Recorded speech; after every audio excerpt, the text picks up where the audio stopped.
Leo, as we step into September 8th to 14th, 2025, think of the week less like a horoscope and more like a seminar with a pop quiz at the end. The syllabus is written across the sky, and your three guest lecturers are the King of Swords, the Knight of Pentacles, and the Knight of Cups. I've spent decades watching how celestial patterns rhyme with psychology, economics, and the quieter dramas of ordinary life, and what I see for you is training, not theater.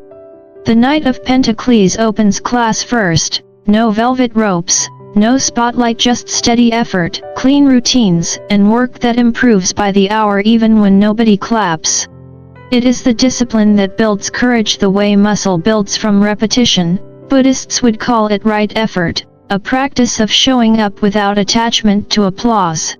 Then the King of Swords sets down the ground rules, decisions made with clarity, boundaries drawn without flattery, illusions trimmed like split ends. In Buddhist terms, this is compassion through truth-telling. A clear no today prevents a tangled karma of maybe tomorrow. Finally, the Knight of Cups invites you to put a human voice to your leadership. Listen longer than you speak, let sincerity steer the room, and use humor as a bridge, not a shield. If the meeting is tense, the right one-liner can thaw more ice than a 10-slide deck. Blend the three and you get a leadership style that actually works. Labor that is consistent, judgment that is precise, connection that is warm. You'll notice opportunities peeking in money talks, project greenlights, a conversation that softens a stalemate, but they'll favor the Leo who keeps promises to the calendar and to the conscience. And if you catch yourself thinking a chosen one shouldn't have to chase down invoices or redo a spreadsheet at 9 p.m., smile and keep going. Even kings trip over their robes, and a tilted crown is still a crown. This is rehearsal for the year of triumph 2025, when the stage is brighter and the stakes higher. Show up with the knight's stamina, the king's clarity, and the cupbearer's heart, and you won't just pass the quiz, you'll write the answer key. The Knight of Pentacles is not the kind of figure who dazzles with brilliance or woos the crowd with speeches, and he certainly doesn't bring balloons when you finish a task. He is the worker who shows up before dawn, mud on his boots, sleeves rolled, quietly repeating the same motions until the wall is built, the field is planted, or the craft is mastered. For Leo, this week may feel exactly like that, less like a glamorous performance and more like rolling a heavy stone up a hill while nobody notices. A new opportunity might appear, perhaps a job lead, a side project, or progress on something financial, but it will not arrive ready for display. It will be raw, demanding your sweat, and probably offering little in the way of applause. That is the psychological challenge for a Leo. You thrive on recognition, on hearing the echo of "I see you" in someone else's voice, and that echo fuels your fire. Yet the Knight of Pentacles does not applaud. He acknowledges only that the work continues, and he expects you to keep at it. The real question, then, is whether you can keep planting seeds when the soil looks barren, whether you can believe in roots forming beneath the surface even when no green shoots have broken through. Over the years, I have seen so many bright spirits falter, not because they lacked brilliance, but because they couldn't endure the silence between the planting and the harvest. Leo, you must not let that be your story. Think of this as a rehearsal period. The curtain is not up yet, the audience is not clapping, but every line you memorize, every step you practice, is what prepares you for the performance. When the curtain rises in the year of triumph 2025, you will step forward ready, because you chose not to abandon the grind. And in the middle of this seriousness, remember that humor has its place. Even lions, regal as they are, occasionally trip over their own tails. Work does not always look like a cinematic montage. Sometimes it looks like you, bleary-eyed in sweatpants, muttering at midnight while shuffling through spreadsheets. And that is perfectly fine. Keep muttering, keep working, because the Knight of Pentacles reminds you of a truth more enduring than applause. Consistency, not clapping, is what carves triumph into reality. The King of Swords enters the scene not with flair, but with the kind of presence that makes the air itself sharper. If the Knight of Pentacles represents sweat and repetition, the King represents a blade honed by reason and the refusal to indulge in fantasy.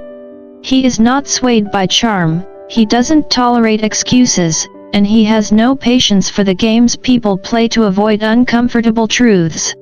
His allegiance is singular to clarity, to decisions made without wobble, to truth even when it stings. For Leo, this week that translates into a challenge you can't sidestep, the time for postponing has run out. If you've been avoiding a necessary conversation, dragging your feet on a financial decision, or pretending a boundary doesn't need to be drawn, the King reminds you that later is nothing but a polite mirage. Later never comes, and the longer you stall, the heavier the weight grows. To put it plainly, this is the week for decisive action. And if you need a picture of how this feels in real life, think of that one brutally honest uncle at Thanksgiving. You deliver your polished pitch about your bold new idea, expecting admiration, and he leans back, cuts his turkey, and says flatly, "That'll never work." It is harsh, perhaps humiliating, but also clarifying because he has a knack for slicing through the fluff. That is the King of Swords in action, not cruel, just unwilling to waste time on illusions. In Buddhist thought, this kind of clarity is compassion itself.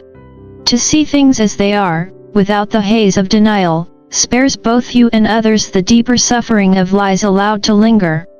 A clean no today may bruise your pride, but it saves you from the festering infection of indecision tomorrow. The psychological task this week is to ask yourself the hard questions: what truth am I dodging? What line must I draw to protect my energy? And most of all, what do I gain by holding on to fog?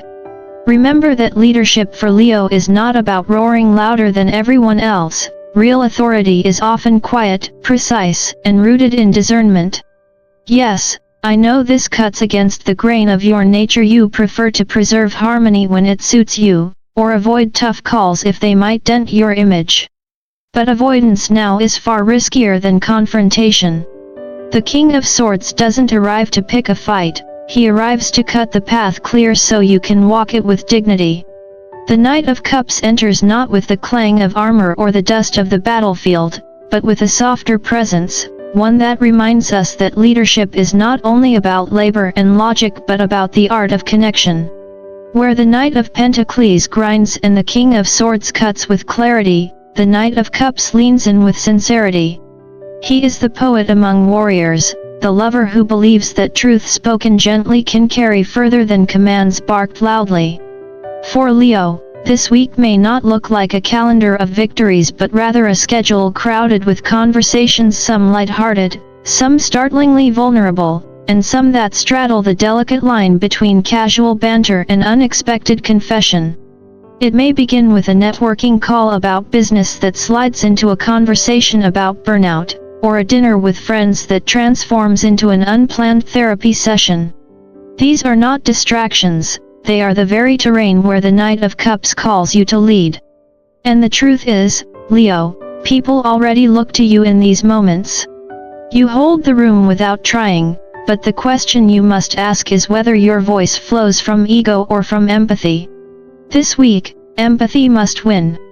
The world is drowning in speed, efficiency, and metrics. People are exhausted by being treated as if they are only outputs in a machine. So when you, the lion, pause to look someone in the eye and say, "I hear you, I understand," and when you mean it, you are not simply being kind, you are being radical. That act itself is a form of leadership. And do not mistake empathy for solemnity. The Knight of Cups reminds you that humor is often the bridge across the hardest divides. Imagine yourself in a meeting where tension has thickened the air to breaking point. No strategy works, no logic persuades, and yet the well-placed quip, the gentle joke that acknowledges the absurdity of it all, dissolves the wall in an instant. That, too, is compassion in action. Humor is not the opposite of depth, it is a form of grace. When you laugh with people, you show them you recognize not only their pain but their humanity. Bring all this together with your other guides, and the picture sharpens. The Knight of Pentacles offers you endurance, the ability to persist without applause. The King of Swords gives you clarity, the courage to decide without illusion.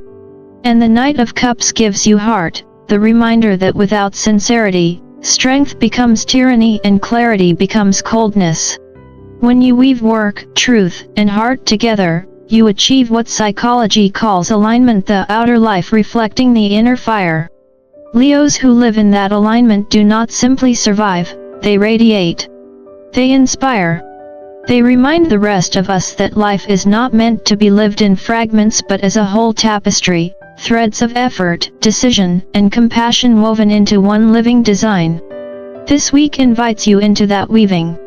Leo, let's be honest for a moment. If astrology were nothing but sweeping poetry and cosmic promises, it would feel hollow, because real life has a sense of humor that outpaces any script. Life is messy, life is absurd, and you, Leo, have always known that the surest way to keep your crown from slipping is to laugh when the universe throws a banana peel in your path. You are the chosen ones in many respects, yet even chosen ones find themselves grumbling in traffic, wondering why destiny includes rush hour gridlock. And yes, sometimes you mutter under your breath, a lion shouldn't be stuck behind a minivan with a bumper sticker that says honk if you love knitting. Laugh anyway. That laugh is more than a coping mechanism, it's medicine. When your boss slides a pile of work onto your desk at 4:55 p.m., don't rage, don't sulk, smile at the absurdity. Picture yourself as royalty being handed laundry duty right before a royal banquet. When you spill coffee on your shirt minutes before the big presentation, chuckle at the cruel timing and walk in as though the stain were a badge of honor. Kings have tripped over their robes, queens have toppled goblets of wine, and yet what makes their dignity endure is not the absence of error but the grace with which they embrace it. Laughter transforms embarrassment into majesty. This week, your task is not to perform flawlessly, but to balance the practical with the profound. The Knight of Pentacles asks you to work without applause, reminding you that consistency is a virtue even when the crowd is silent. The King of Swords demands decisions without delay, sharpening your mind to act with clarity and precision rather than hesitation. The Knight of Cups pulls you into the realm of sincerity, teaching you that conversations with heart carry farther than commands with authority. If you can juggle these three, endurance, clarity, and compassion, you are not just surviving the week, you are shaping yourself into a leader who radiates from the inside out. That alignment, where your outer actions echo your inner fire, is what sets you apart. It is why you are being trained now, in the quiet rehearsal before the curtain rises on the year of triumph 2025. Every repetition, every decision, every moment of listening is practice for the role you were born to play. And when the stage is fully lit, you will not only succeed, you will inspire. What I've observed in my years of studying astrology, psychology, and the way society mirrors the cosmos is that Leos are rarely defeated by circumstance, they are undone only when they forget to laugh at it. When you laugh, you disarm the moment. You turn tragedy into comedy, missteps into stories worth retelling. You remind those around you that perfection is not the goal, connection is. In Buddhist teaching, laughter is not frivolous. It is a sign of wisdom, proof that the heart is light enough to rise above clinging. So let yourself laugh at the spilled coffee, the jammed printer, the awkward silence in the meeting. That laughter is your way of showing others that nothing, not even life's absurdities, can rob you of your fire. So here is my final encouragement to you, Leo, step into this week with courage. Work hard even when the spotlight is dim. Make decisions with honesty, even when they cut. Speak and listen with sincerity, even when silence would be easier. And above all, laugh not just at the comedy life provides, but at your own glorious imperfections. Because when you align your labor, your truth, and your heart with your inner flame, nothing can dim your roar. The world is waiting for it, and it will echo far beyond this week. If this message resonates with you, if you found even a spark of recognition in these words, then I invite you to carry it forward. Share your laughter, your strength, and your wisdom, and let it ripple into the lives of others.